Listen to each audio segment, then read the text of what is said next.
half of the states of the United States of America are banding together to step up and secure a border that President Biden has abandoned. You know, people want to paint this as some sort of new civil war or something. Well, I mean, in some ways, that's right. As we mentioned yesterday, there is a showdown happening on Texas's southern border, which also happens to be the international border between the United States and Mexico. A Supreme Court decision said that the federal government could go in with the Border Patrol agents and cut razor wire that the Texas National Guard had set up to protect their citizens and their property from foreigners illegally crossing the border. But of course, it didn't say anything about Texas and whether they could or couldn't put razor wire or other barriers up to protect their property, protect their citizenship. So they've gone ahead and doubled down, tripled down. Governor Greg Abbott has ordered the Texas National Guard to continue its presence there, and they've actually installed more razor wire. They've installed more barriers to keep people out. Now, if the federal government wants to come in there with Border Patrol agents and cut through that razor wire, they can. The Supreme Court said they can. So how does this end? Well, Texas Governor Greg Abbott put out a letter yesterday saying in no uncertain terms that he is not backing down, that if the federal government isn't going to do their job to protect the people of Texas, he's going to do whatever he has to do to protect them. Now, quite some time ago, when this all started, Governor Abbott heard from many, many other states saying that we stand with you, Texas. In fact, here's a video he put out at that time. Altogether, counting Texas, we have 15 governors in 15 states from the United States that are deploying personnel to secure the border. Altogether, if you add in the other states that are supporting this mission, 25 governors in 25 states, half of the states of the United States of America are banding together to step up and secure a border that President Biden has abandoned. That was just a few months ago, by the way. Now, as this latest crisis has unfolded in the last 24 hours, here's the map of the United States that shows which states are standing with Texas right now. Not coincidentally, they're all red states, right? But not all southern states. You know, people want to paint this as some sort of new civil war or something. Well, I mean, in some ways, that's right, because this is a showdown between a state's rights and the state's ability to protect its own citizens and the federal government's refusal to do so. Now, of course, Nikki Haley may not say it, but the actual Civil War from over 150 years ago involved a conflict between the federal government and the states, but it had more to do with, well, with slavery, right? That's not what this is about. This is about the fundamental responsibility of the federal government to protect the citizens and enforce our borders. And you look at how these states break down. We're talking Idaho, Montana, Wyoming, North Dakota, South Dakota, Nebraska, Iowa, Ohio, West Virginia, Virginia, Tennessee, Arkansas, Oklahoma, South Carolina, Georgia, and Florida already on record saying if Texas needs our help, needs our support, they've got it. That's huge. Let's turn to Florida real fast. Governor Ron DeSantis was one of the first governors to put out a statement yesterday after Governor Abbott invoked James Madison and Alexander Hamilton. And DeSantis actually expanded on that idea. Take a listen to what he has to say, because it makes a lot of sense. And I remarked that if the Constitution was originally understood to mean that a state could not protect itself against an invasion, if the federal government could force a state to allow an invasion, the Constitution would have never been ratified in the first place. Texas would have never joined the Union when it did. And if you look at Federalist 46, which Daniel Horowitz pointed out, James Madison talks about situations where federal encroachment can be mitigated by state action. But he makes two really, really important salient points. Oh, I know all this talk about the founders, those dead white European men with powdered wigs. What do they care? Federalist Papers. Who cares about that? James Madison. Well, actually, it makes fundamental logical sense. Think for a second here. Back in the day when they were ratifying the Constitution, when they were going from the Articles of Confederacy, where you had 13 independent functioning states that had a couple of things in common, to the brand new union, the United States of America with the Constitution. If you had told the state legislatures at that time, okay, we want you to join this new thing called the United States of America, but just so you know, if there's a foreign invasion of your state, if Vermont gets invaded, if Georgia gets invaded by a foreign country, federal government isn't going to do anything to help protect you. Who's going to vote for that? In fact, it was a fundamental, it's right there in the preamble of the Constitution. Provide for a common defense. It's right there. But also even more specific to Texas, right? Texas has the distinction, you call it the Six Flags, right? They talk about the Six Flags of Texas. It's because Texas has a unique distinction of being under various countries' flags at various times, right? Yes, the United States, but also the Spanish flag, the Confederate flag, I used to know all six of these. Darn it. Oh, my friends in Texas are going to kill me right now. One of those flags was the Republic of Texas, by the way. And that's the most important one because the Republic of Texas had just fought a war with Mexico before they became part of the United States of America. They literally fought against Mexico. And then when they joined the Union, you think if the federal government said, hey, by the way, if Mexico and Mexicans start flooding across your southern border, crossing the Rio Grande and occupying your territory, you're on your own. We're not going to do anything to protect it. And we're going to keep you from protecting your borders. You think Texas would have said, yeah, sign me up. Bring me on board. Of course not. Of course not. And it's a great point that Ron DeSantis makes there.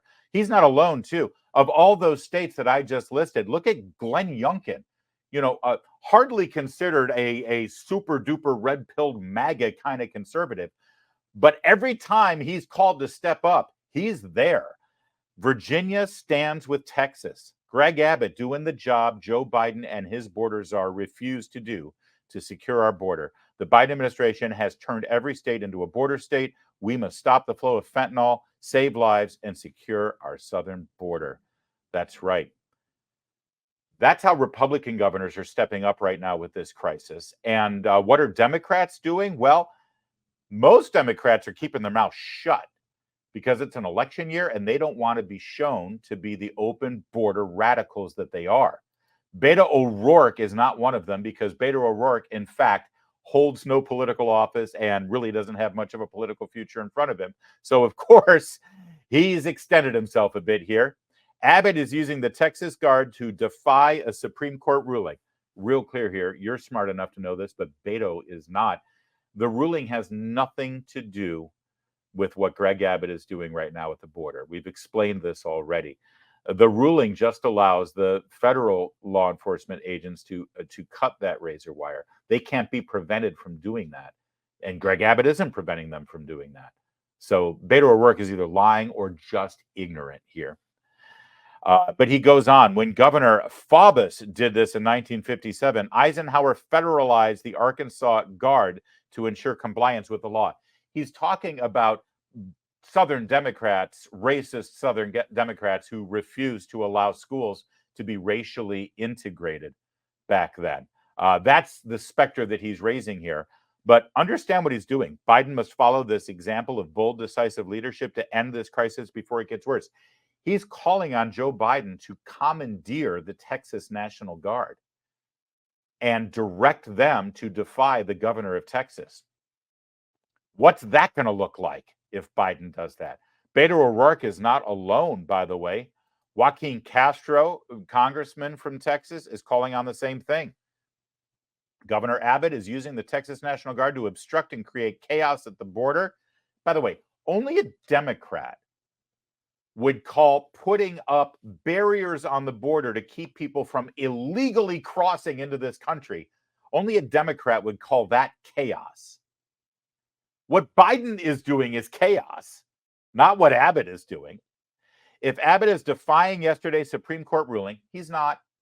He's not defying the Supreme Court. Joe Biden needs to establish sole federal control of the Texas National Guard right now. Congressman Greg Kasar agrees with Joaquin Castro. If Abbott is defying, he's not defying yesterday's Supreme Court ruling. Biden needs to establish sole federal control of the National Guard. These Democrats, Castro, Kasar, and Beto O'Rourke, are calling for a showdown here. They're calling for a Fort Sumter-like situation, which doesn't need to happen, by the way. But these Democrats want it to happen because they're radicals.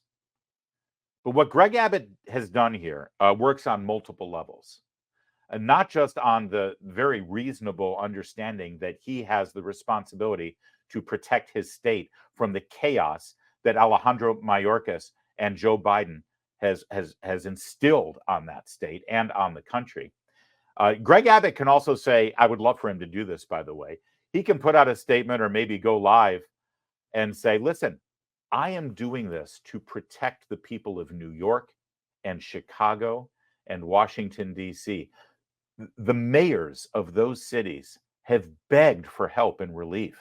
Joe Biden has ignored them, but I'm going to step up and do something to help those cities out. I think that would be kind of brilliant, actually. But even more so, what Greg Abbott has done is a political move that Joe Biden doesn't know how to respond to. I mean, this is, in fact, an election year. And what will Joe Biden do? Will Joe Biden actually follow the political genius of Beto O'Rourke and actually commandeer the Texas National Guard, or in some way try to send other military personnel down there to override what the governor has done with the Texas National Guard? Will he want the spectacle of sending his own forces or commandeering the Texas National Guard forces so that he can keep the border wide open for more hundreds of thousands and millions of people crossing illegally into this country, that he's willing to do that just for his own autocratic, authoritarian ego? I mean, last I checked, he's the one who calls Republicans fascists. There wouldn't be anything more totalitarian than that move. What's Joe Biden going to do? It looks like Greg Abbott has put him in a checkmate situation. We'll see. But by the way, when I say what Joe Biden will do, the question is which Joe Biden will act here.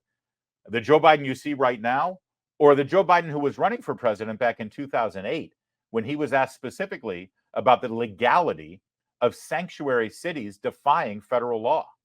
Would you allow these cities to ignore the federal law regarding the reporting of illegal immigrants and, in fact, provide sanctuary to these immigrants?